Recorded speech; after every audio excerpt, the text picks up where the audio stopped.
A long time ago, in a peaceful African kingdom surrounded by tall baobab trees, golden plains, and rivers that danced in the sunlight, there lived a wise and beloved king named Ekundeo, which means joy returns. He had ruled his land for many years with fairness, wisdom, and kindness. People from near and far came to his court to ask for advice or settle disputes because they knew King would always listen and judge with a good heart. But now, the king was growing old. His beard had turned white like the mountain snow, and he moved more slowly than before. The people of the kingdom began to wonder who would rule after him. King Akundo had 3 Sunzaid Oba and Tundi Smart in his own way.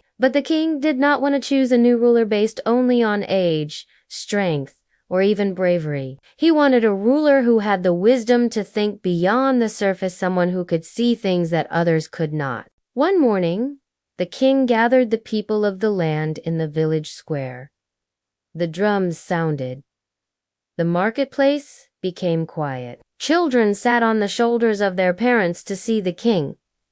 King Akundio stood before his sons and the people. He raised his staff and said, "My sons, I give each of you 1 coin. Use this coin to buy something that will fill the great hall of my palace. Whatever you bring must fill the entire room, from the floor to the ceiling, from corner to corner. You have until sunset to complete the task. The one who fulfills this challenge shall be the next king." The crowd gasped.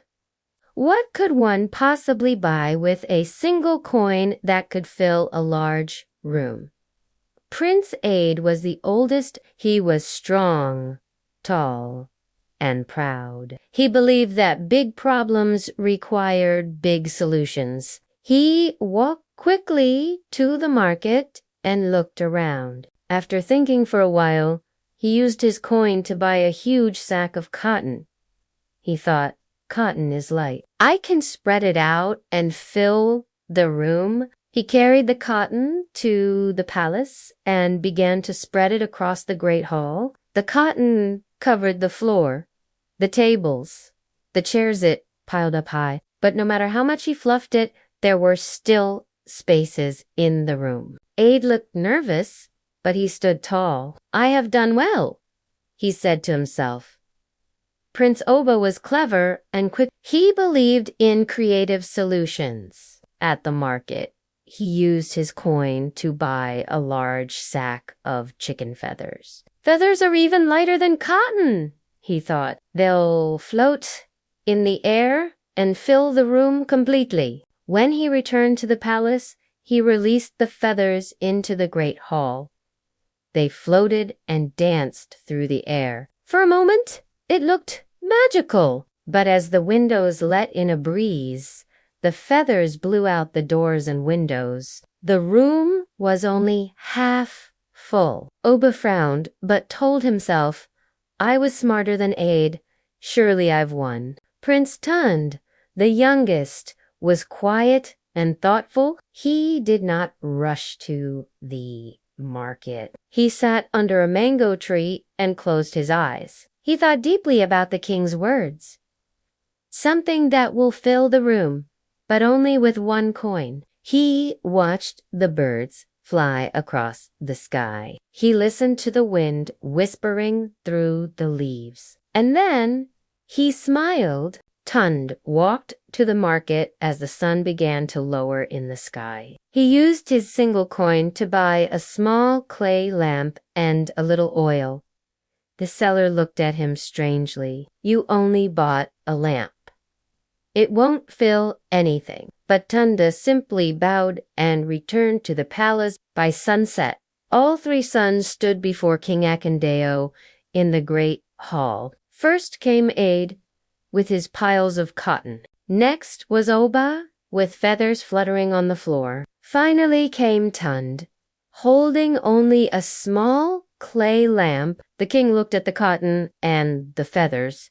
He nodded but said nothing. Then he turned to Tut. Have you brought something that fills my hall? Tund did not speak. Instead, he walked to the center of the room. The sky outside was turning dark. With great care, he lit the lamp and held it high. The soft golden glow of the flame spread through the room from the corners, across the ceiling, under the tables. The light touched every single space. The crowd gasped.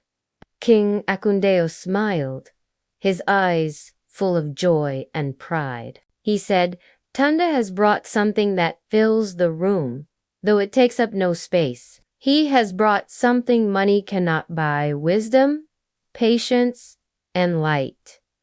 Light brings vision. Light brings hope.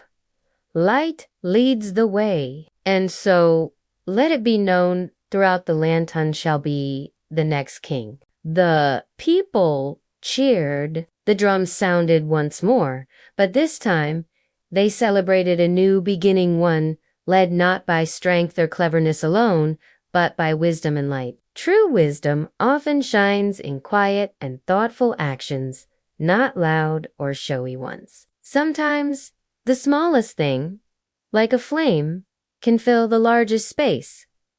What fills the room but takes up no space? Light, truth, love, wisdom,